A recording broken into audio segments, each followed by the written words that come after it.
So I'm gonna start right where I ended off the last one. It says this is my first cousin once removed. Okay, so he dies in 2012. He was born in 1948. My first cousin once removed. I never even met Albert Joseph, but he's part of the Albert H. Arlinghouse marriage with Anna Marie Gripshover, and Anna Marie Gripshover is going to be married to. And this is actually kind of, I guess, a double connection because this is all under Joseph Gripshover. Okay, so um, here's the Bushelman and Gripshover connection here, right? But the let's see, what was I was checking out the Burner. Let's see, Barney. It's Henry right here, and it's William. Okay, so here would be Barney. No, that's Theodore. That's Barney. No. Joseph. Okay, so we've came over here. Here's where Barney is for some reason, and then we see George Gripshover. He has He has all these kids. He has George the second. He has Margaret, Anna Marie. All those people up there, but that's some doubles, right? You see, so Ferdinand, Aloysius, Mildred. I think no, actually, I'm getting these lines all confused. Those kids are Joseph's kids. So Joseph is one of the OGs, okay? He's the baby that was supposed to, supposedly was going to get thrown overboard. And he winds up, it's actually interesting how Joseph's lineage comes about because it comes about because a female from Joseph's lineage marries a Gripshover. So she kind of does the same thing that my grandparents did, Camillus and Teresa did. They're going to do the same thing, which is fascinating because actually Joseph Gripshover is going to lose the name. The Gripshover name wasn't going to be passed on from Joseph's, lineage until she married a Gripshover. So had she not married a Gripshover, then she wouldn't be a Gripshover today. If she would have married anybody else, and their Gripshover name would have been lost. So it's I don't know. When you're doing research, it's definitely easier. Not a proponent of incest in Kentucky. We see blue bloods, the Fugates, right? You have twice as much retardation and other effects. You see the old English monarchs, right? All those kings and queens. It was all into sort of intermingling, and it's easier when it comes to the family tree. But I think it actually weakens your genetics. If anything, we need to strengthen our genetics. Get some more. I got 11% African blood in me. I don't know where that blood came from, but that's good, strong genetics. So I think that's a good.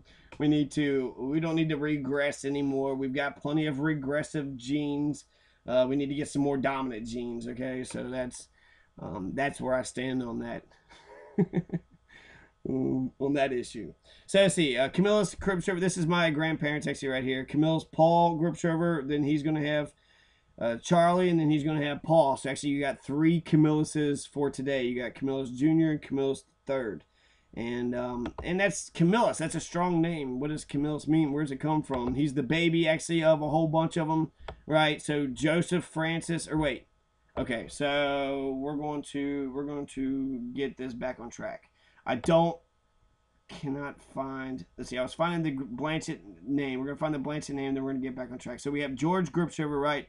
George Gripshover is going to have the woman who marries a Blanchett. Okay, so here's the Blanchett Gripshover connection. So this is nobody. I'm not. This is not me. This is not the other Gripshovers I named. This is not Jacob or Samuel or Ben. Or Bernie. So this is a female Gripshover, Mary, right? This is Betty Blanchett. Betty Blanchett is a Gripshover, and she marries George H.L. Blanchett, George Henry Leo, okay? And the Blanchetts is like a huge family. Actually, they took over Warsaw. They had a plantation in Guadalupe. So there was actually a huge family. And so this connection is a huge connection here. Not only does it bring 2 huge families together, they're also going to create a whole bunch of Blanchetts. So you sort of see the Blanchetts that they had here, right? So they have, I think they had 13 kids, and 11 of them that survived. So you got, James Joseph, who actually died in 64, right? So he had died a long time ago. Greg Blanchett. I knew Greg. I like Greg. There's Michael Lee, which had been his brother. There's Patricia. Then there's Mark, Teresa, Bonnie. So you have, this is the Blanchett Gripshover connection. And then when you go branch back out, that's when you start to see where they came from. They owned a big plantation, I think, even in Grant County. They owned one in Guadalupe. They was part of the French aristocracy. So it wasn't Blanche. Blanchett is what you say today. You say the CH, but actually it's French. So you would have said Blanchet. Blanchet. We live in Blanchet. We have a plantation in Guadalupe. They had actually like 1,000 slaves or 890 slaves, something like that. So almost 1,000. A whole crap load, lots of acreage, and they also came from before Guadalupe. They was on the La Reunion and Maritanas. So there's like some islands right off the coast of Madagascar in Africa. So they had sugar plantations on those islands. They had sugar plantations. They transferred them over to these islands, and then eventually they go into America. So I'm willing to guess that they had plantations even in America too when they came here.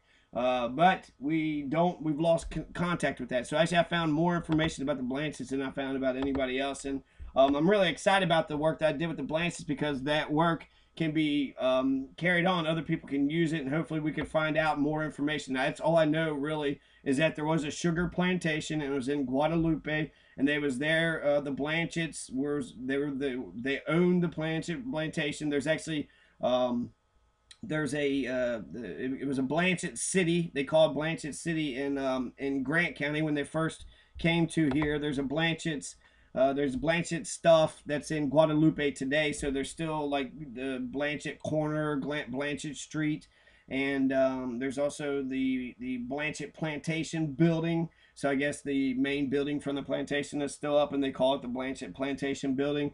So there's also brown skin Blanchetts. So they left some children, in Guadalupe. They have brown skin. They're doctors. So I came across a Dr. Blanchett, somebody Blanchett in Guadalupe. So there's a brown skin, Blanchett today. So that's all I know is I know that there's dates, and I know that it was about from 1817. It was about 1740 to 1817. Right, and so we know about 50 years they owned a plantation in Guadalupe. That's a huge find. And also they were since they were part of these islands, which was the royal property. This is the French royal property. After the war, the French and Indian War, the French are kicked out of mainland America. They had a choice of holding on to Canada or Guadalupe. They give up all of Canada just to hold on to Guadalupe because of the sugar plantations that they had there. So that gives you an indication that not only did they just, not only were these shitty fucking people that was forcing Africans to work for them and pick their fucking sugar and cotton and shit, but also we get a sense that they were French aristocracy. So they could have known Napoleon. They could have known a lot of the high echelons, the upper aristocracy. So when you had Marie Antoinette and Louis the 16th who get their head chopped off during the French Revolution, that would have been their friends. Okay, that would have been like, oh my God, they're coming after us next. Okay, so they would have been friends with them. They would have been part of the upper big business elite, and they had been going around sort of creating all this hell and havoc. And actually, they were so shitty people. They had they not only did they have sugar plantations, so they had to use violence in order to force their African slaves to do their bidding. When France declares freedom for the slaves, they actually declare their own independent government, get Britain to invade the island, right, and then they live under British rule. So they got the British to occupy their island so they can keep their slaves. So, France is going to say slavery is illegal. Well, fuck France. Well, we're going to become British subjects now. So they didn't really have any loyalty. I don't know. They were French, right? Blanchet. But that fact that they were willing to allow the Brits, the British, empire to occupy them so they can keep on their plantation dates. They're really the rich royal class, right? They weren't British or French. They were just rich fucking plantation owners, right? And they were going to do anything and everything in order to keep their land and keep their slaves and keep the social order that they were used to in place. So that's the most fascinating thing.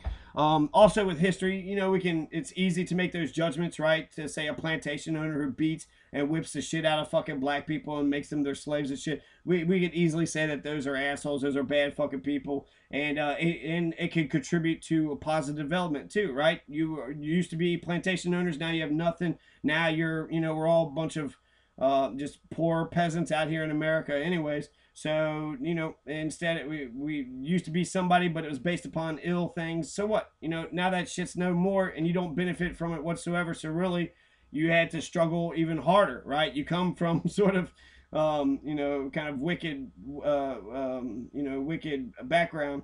And then that wickedness is wiped out, so you can't even use sort of the ills that had created your wealth before can even be used. So it's kind of a double strike, right? So you don't get the wealth, you don't get the money, and you don't get there's certainly no prestige in having something like that. But we're all adults here, and like I said, this is the most fascinating, most exciting thing that I've come across when it comes to any of this research. But again, this isn't my ancestors. This would be the ancestors of Mark and Pat and Michael and Teresa and Bonnie and Andrew and Daniel and the rest of Betty Blanchett and George Blanchett's children.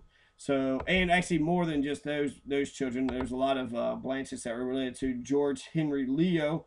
Like I said, they were a huge family. They had 5,000 or so many acres, so that indicates a plantation in America in Grant County, and they actually moved here in like during the early 1800s when slavery would have been still legal in Kentucky. So they very well could have brought their plantation here, which seems to be what I think probably what happened. So we see here, look how many Blanchetts we have. We see so many. Okay, so let's see, George Henry Leo, he's got Charles L. Blanchett and then Rose Gart, right? And then Rose Gart, they have all their lineage or whatever. So George Blanchett, just go check out him.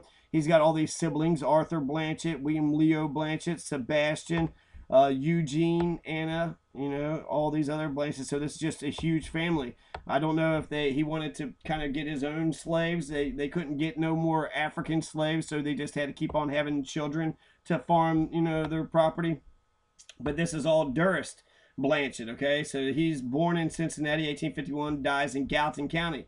This is a big Blanchett, dies in Gallatin County, right? So this is really close to where I was actually from.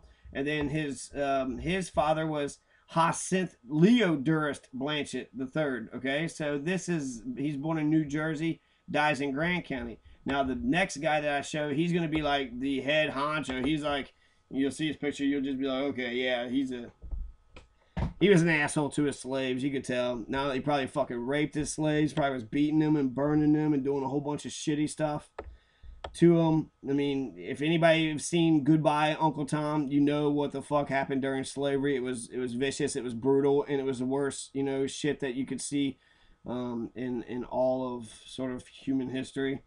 It's never been that brutal, and it's not natural, so of course it is. So here it is. Here's this guy, Hyacinth Nicholas Durst Blanchett, and then he marries Henriette de Rau, and then you can kind of tell, look, she's from the Isle of France, and the Isle of France is an island right on the outskirts of Madagascar. So they own plantations, right? They're part of this aristocracy, this royal family.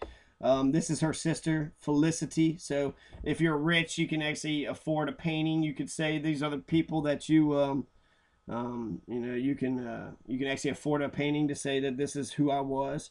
Whereas all the people that were enslaved or sort of killed by these people will never get to see the light of day.